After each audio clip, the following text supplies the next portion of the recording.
achieve an extremely noble objective, to purge our political life of corruption.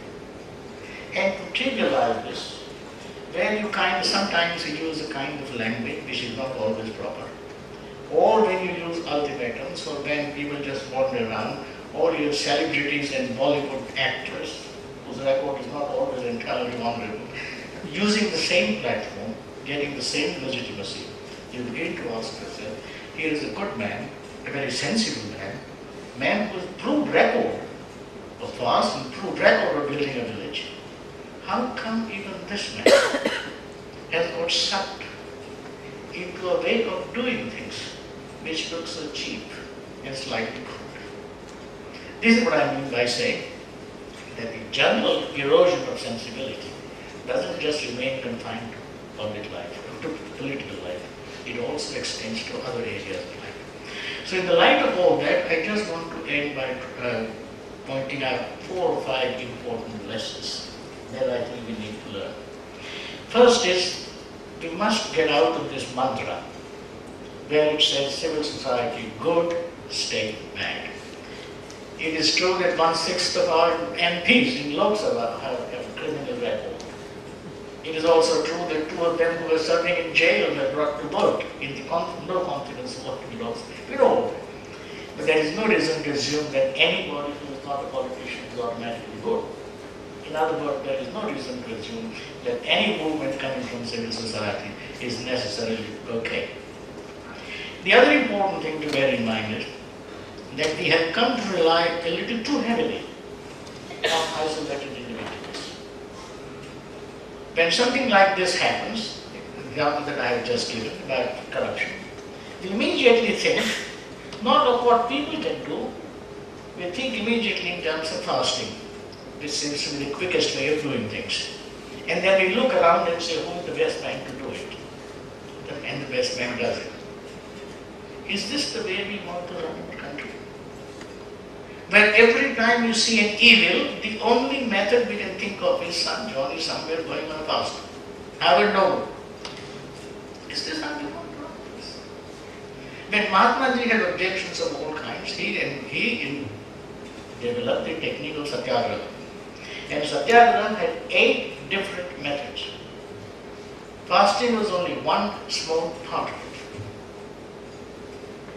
Civil disobedience, mass rallies, public protest, silent vigil, non-payment of taxes, challenging the ministers at public meeting by asking questions, mocking them. The story goes on. Have all these methods collapsed into just one? Fasting. And if Gandhiji had been asked, he would have said, look, we are a nation of bargain hunters. You middle class people who want everything cheap, you want me to fast so that you can get rid of corruption. There is no contribution. What have you done? If you think this is an evil which your nation faces, which it does, please tell me what penance, what tapasya, what balidan are you prepared to give for it? All you are prepared to do is expect me or somebody else to sit there 10, 12, 13 days. And then you just mill around and you paste it on this and then walk around and have your hamburger or whatever. This is what worries me. That increasingly, I think, in the name of civil society or whatever, we are in danger of depending on isolated individuals. Organized movements that we ought to be mounting are increasingly beginning to disappear, and we will have to think in terms of better ways of organizing ourselves. 2 last points. One, I think for any kind of movement, it's a long story, a movement never completely fails. No movement completely fails, but no movement completely succeeds either. It can't fail because by the very fact that it has happened, it has raised people's expectations. As Barack Obama said, yes, we can. So every movement gives people the confidence, yes, we can change. We are not powerless. And that feeds into people's consciousness. And however demoralized they might be, one day their spark of hope will be ignited and a movement will spring up. So in that sense, no movement dies. But at the same time, no movement fully succeeds, because once it has achieved a particular objective, other objectives have to be realized. And therefore the movement has to institutionalize itself. And my difficulty is that in our civil society, we haven't thought in terms of building institutions. That's absolutely crucial. And in building those institutions, I think what we'll have to do is to find some ways of establishing bridges, forms of collaboration between civil society on the one hand and the state on the other. We must respect the authority of the state, because the alternative is anarchy. But the state, on the other hand, can be profoundly corrupt, rotten, oppressive, and so on, and therefore it must constantly be held in check. And checked not by individuals, isolated, maybe necessary but not otherwise. How do we build institutions so that the authority of the state, parliament, constitution is sustained, but at the same time held on a short leash and constantly subjected to popular control? That, to me, is one of our biggest problems.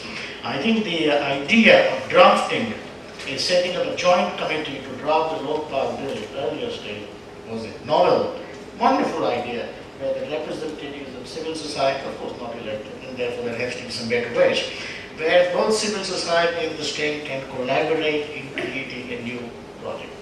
I think something like this will become necessary, and we'll have to think in terms of developing institutions such that both spheres of life can be integrated, and we can hope to realize our objectives in a much more meaningful way. Well, thank you very much. I have been given about 45 minutes. I think I have gone another 3 or 4 minutes longer. My apologies once again, and thank you so much for listening to me.